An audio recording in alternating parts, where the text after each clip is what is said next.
कांग्रेस अध्यक्ष पद के चुनाव के लिए 30 सितंबर को नामांकन की आखिरी तारीख थी। इस आखिरी दिन यह तय हो गया कि मल्लिकार्जुन खड़गे कांग्रेस के अध्यक्ष बन सकते हैं।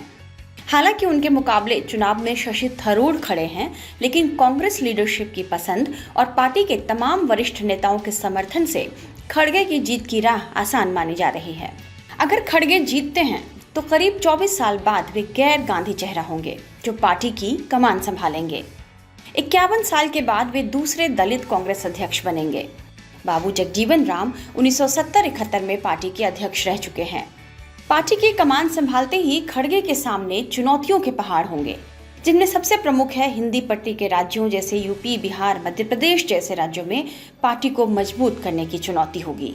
80 साल के खड़गे विंध्य पर्वतमाला के दक्षिण से आते हैं। वे कर्नाटक से हैं। उनकी योग्यता पर किसी को संदेह नहीं है। पार्टी को उनके दलित होने का फायदा मिल सकता है। खासकर कर्नाटक से, जहां से वे आते हैं, वहां पार्टी की स्थिति में सुधार होने की संभावना भी जताई जा रही है। खड़गे गांधी परिवार के करीबी माने जाते हैं।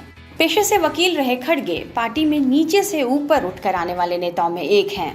हाल ही में कई मौके पर वे पार्टी के नए संकट मोचक के तौर पर भी उभरे हैं। 2019 में जब महाराष्ट्र में धुर विरोधी उद्धव ठाकरे के साथ सरकार बनाने की बात आई, तो पार्टी ने खड़गे को ही प्रभारी बनाकर वहां भेजा। खड़गे सोनिया गांधी के इस मिशन को वहां कामयाब करने में सफल रहे थे, लेकिन दक्षिण भाषी होने की वजह से देश के हिंदी पट्टी राज्यों में उनकी पकड़ को लेकर संदेह जताए जा रहे हैं। उनकी मुख्य भाषा हिंदी नहीं होने की वजह से कुछ लोग ये शंका जता रहे हैं कि वे हिंदी पट्टी राज्यों में आखिर पार्टी को जोड़ने का काम किस तरह करेंगे। दक्षिण भारत की राजनीति उत्तर भारत की सियासत से अलग मानी जाती है, खासकर उत्तर प्रदेश और बिहार जैसे राज्यों में, जहां पार्टी बेहद कमजोर स्थिति में है।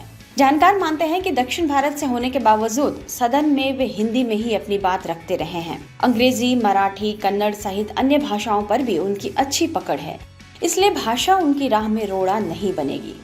लेकिन जब एक अध्यक्ष के रूप में मल्लिकार्जुन खड़गे को कर्नाटक के बाहर देखते हैं, तो विश्लेषकों को उनके व्यक्तित्व में ऐसा कुछ नजर नहीं आता जिसके दम पर वो उत्तर भारत की जनता का ध्यान अपनी ओर आकर्षित कर पाए। कहा जा रहा है कि मल्लिकार्जुन खड़गे को अध्यक्ष बनाकर कांग्रेस पार्टी दक्षिण के राज्यों जैसे केरल, कर्नाटक, आंध्र प्रदेश, तेलंगाना, तमिलनाडु के कांग्रेसियों को रिझा भी ले, लेकिन जब उत्तर या फिर वहां से पूर्वोत्तर में जाएंगे तो वहां अपना असर बनाने में उन्हें कई चुनौतियों से जूझना पड़ सकता है। यानी उनके अध्यक्ष बनने पर कांग्रेस के देशव्यापी संगठन पर असर पड़ने की संभावनाएं कम जताई जा रही है। सवाल ये उठ रहे हैं कि जिनके पास कर्नाटक के बाहर कोई पॉलिटिकल माइलेज ही नहीं है, वो उत्तर भारत में पार्टी को कितना मजबूत और एकजुट रख पाएंगे। इस सवाल का जवाब कांग्रेस पार्टी ही बेहतर दे सकती है। टाइम्स नाउ नवभारत डिजिटल की रिपोर्ट।